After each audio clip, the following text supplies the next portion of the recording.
Assalamu alaikum. My name is Salim Siddiqui, and thanks for continuing to watch this series on the hotconflict.com website.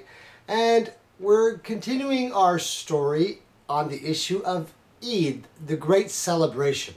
Now, as we've said, Eid al-Akbar or Eid al-Adha, the great celebration or the celebration of the sacrifice, is done by Muslims all over the world, where Muslims have gathered together, as I'm beginning to tell you this tale, and we're getting to a point of it, that all over the world Muslims are gathered together, celebrating the praise of their Lord, bowing their heads with their families and their communities to praise and glorify God, with their heads bowed towards Mecca, the holy house in the Arabian Peninsula, that Abraham, the great prophet of monotheism, since we're now going to use that word, is known in the Western society, built with his son Ishmael, his firstborn. And we're saying that we're trying to understand the importance of this great holiday, that Muslims all over the world are gathered there right now as we're telling this story for this great thing called the Hajj. And so we said that we're going to continue to tell the story in a way that you've never heard it before. And if you were just joining us, please go back and listen to the story from the beginning, because we're about to get to some really dramatic parts.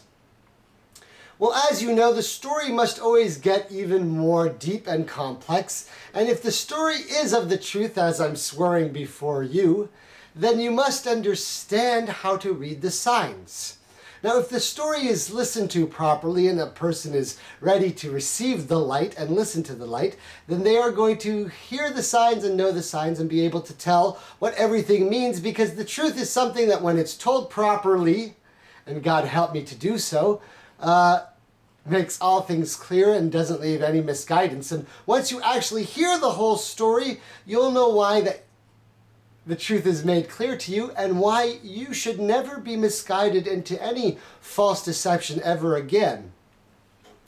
But we said we're talking about some basic fundamentals. Now, the first fundamental that we always said is the statement of faith that has always been in existence from the beginning of the creation of Adam till now, and that is there is only one God, La ilaha illallah. Everybody must always remember that, and we've been through all the stories in detailing why that was important, and the challenge of Abraham to the earth, that my God is the only one who gives life and takes life. He is the creator of all things, Allah, the Lord Most High. And we said Allah is just the term in Arabic for the God, so don't get misconceived or misdirected in any of the liars' falsehoods. The truth of the light is always the same, and anybody who tries to change the nature of God or suggest an image or an idol or a symbol for God is taking you to misguidance. As a Muslim, somebody who says we submit to the will of the Lord in Islam, meaning those who believe in what the true Lord has revealed of the light, and we continue to use the term the light because that is the agreed term that all of those who bore the truth of the light referred to the Lord Most High as the light, Nur, Nurun ala Nur, the greatest of all lights. And we have continued to show how the importance of light was referenced in the story. And we said we were going to get to some strange explanations, and that if you're continuing to listen, you are going to hear some of the most strange things that you've ever heard, and it might scare you and shock you, so please bear in mind that disclaimer. But you're also about to hear, if I'm going to shock you and scare you, then I must also be able to share with you some of the most beautiful information that your soul has ever heard. And that is a promise that I am giving, as all people who reveal the story of the truth, they must tell you great many things. So let's continue on with our story that we said there are fundamentals that God is one Most High, hallowed be His name. He is the creator of all things. He created the angels out of light. He created the jinns and the other races that we're talking about. If you don't understand that, please go back, because it's going to get dramatically important. Because if you're listening to the story still, you want to know the juicy, juicy stuff, right? So we're going to get to it.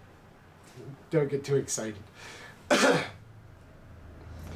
we're continuing that the fundamentals are there, that all of the prophets who bore the light from Adam onwards told us that there are going to be coming prophets bearing the truth of the word, and that this will continue to happen, and that all of the Son of mankind, Adam, live and then die, and our soul that Allah has blessed us with, and a noble, glorious thing, is raised on the day of judgment, and we are judged, and there is heaven and hell, and punishment and reward for all of eternity, and that all of this is in the plan of the Lord. These are the fundamentals, and we've maintained them from the very beginning.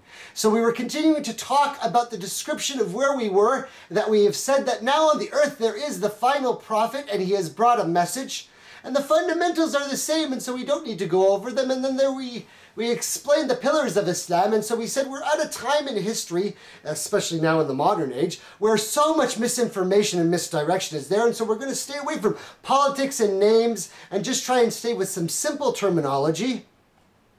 And so of the pillars of the faith that Muslims are shown, we should see in them, in the story, the truth of the signs of the believing righteous faith. And so we said that the first pillar is there, that there is only one God, and that the Muhammad is named as his messenger. And we said that that is an important time for the first time on the planet, that the statement of faith is amended or appended or added to. Not that anything is added or subtracted to the greatness or glory of God, but that God, the Most High, is revealing to us that a final messenger is here. And so remember the statement, all of the sons of Adam and all of mankind on this planet forever, that there is only one God, and the last messenger who received the light so that anybody can get it from, his name was Muhammad.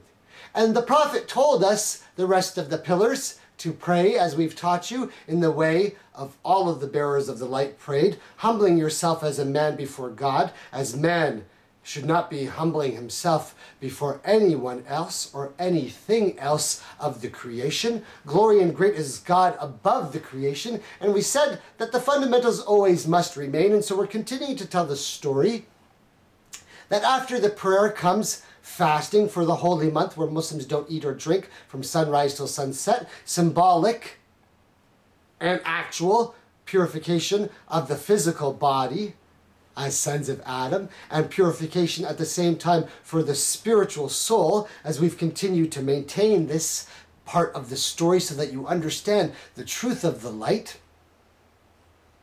And we said we can recognize that sign of fasting from the story of Moses as we complete the ending of this tale, and so all should be made clear. And giving alms, or zakat in Arabic, means anything that God gave you, you share of your wealth to those who are destitute in need of the sons of Adam, as a respect and showing that this is more than just a personal issue. This is in betterment for all of society. And that we've continued to remain these fundamentals, that this is a war between light versus darkness, and the bearers of light are fighting darkness and the other side. And we say the other side because we're talking about the ghaib, the unseen, and I'm going to be explaining things in terminology that even Muslims probably have never heard of in English. And we said the next pillar of faith is the Hajj. And so we were describing the Hajj, and we said the Hajj is composed of certain elements. And we must continue to describe the importance of it, that all of the elements of a ritual, especially if it is going to be the last prophet, must continue from the beginning of time to the end of time. And it is known that the Hajj is being performed every single year, as it is being performed right now as I'm telling you these very words. And that will become important as I prove to you the facts of this story. That Muslims are gathered there right now. And how are they gathered? We described them. Having absolutely nothing, saying, as we've always said, that we are the sons of Adam.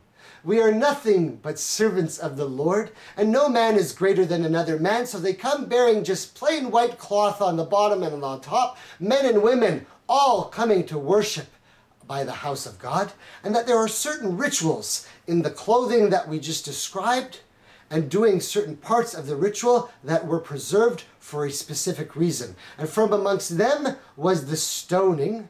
And we talked about that being a specific reference for Muslims to remember. You are never separate from the chain. Islam, the final revelation, is part of the whole story, unlike what you have been deceived and misdirected to think that Islam is something alien.